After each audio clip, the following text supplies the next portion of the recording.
सढ़िया टिकुलिया महावर लवनी हो लाले लाले आवा हो चला माई बोलले बारी हंसवा तोले बारी चला कर दर्शन कीजिया हर साय राते मयरिया सपना देखौली चलो चुनरी चढ़ावे चलो चुनरी चढ़ावे चलो चुनरी चढ़ावे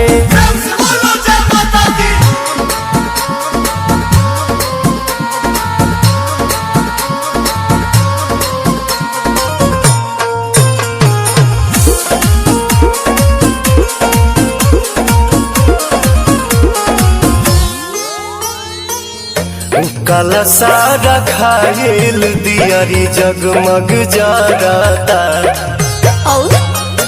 भक्ति के भाव में मनवा जय जय करता झुमुका हलावा सुनो रे गधरा गधरा सुनो रे श्रद्धा जगले बारी अपन बनोले बारी मंदिर के घंटी जिया भीतरी सुना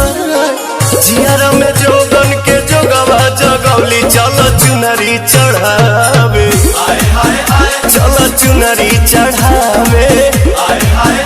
चलो चुनरी चढ़ावे।